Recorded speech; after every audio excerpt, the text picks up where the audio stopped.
क्या आप जानते हैं 100 रुपए के पेट्रोल पर कितना जाता है टैक्स? आइए समझते हैं इस गणित को। केंद्र सरकार के लिए पेट्रोल डीजल कमाई का बहुत बड़ा जरिया है।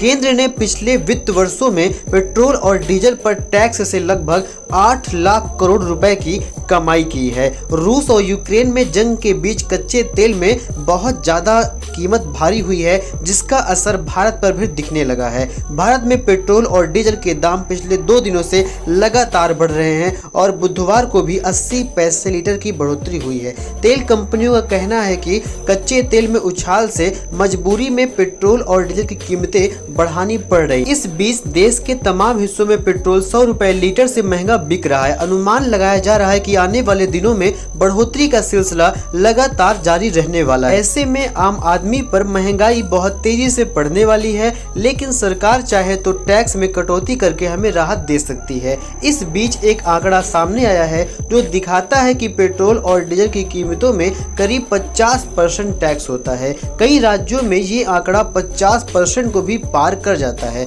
ऐसे में अगर एक आम आदमी समझना चाहे कि 100 रुपए के पेट्रोल में उसे कितना टैक्स देना पड़ता है, तो आइए आपको हम समझाते हैं। राज्य और जो केंद्र शासित प्रदेश होते हैं उसमें 100 रुपए के टैक्स पे लगभग 45 रुपीज आपको टैक्स देना पड़ता है। यूपी में भी लगभग आपको 45 रुपीज टैक्स देना पड़ता है और बिहार में, महाराष्ट्र में लगभग आपको 52 रुपए का टैक्स देना पड़ता है।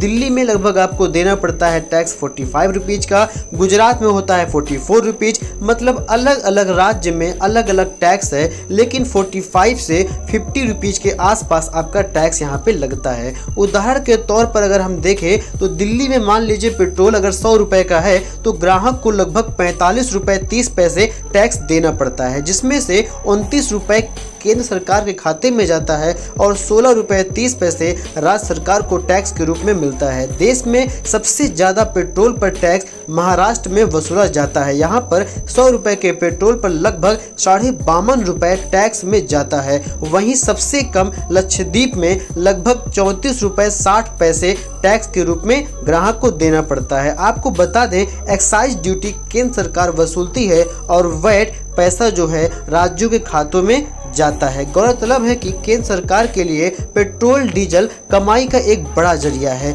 और इसी से सरकार की बहुत ज़्यादा कमाई भी होती है। दोस्तों, आपको क्या लगता है, क्या टैक्स जो है पेट्रोल और डीजल पर कम होना चाहिए? नहीं? अपनी राय कमेंट बॉक्स में बताना मत भूलिएगा और ऐसे ही अमेजिंग इंटरेस्टिंग वीडियोज़ के लिए हमारे चैनल को सबसे पहले सब्सक्राइब भी कीजिए। Thank you.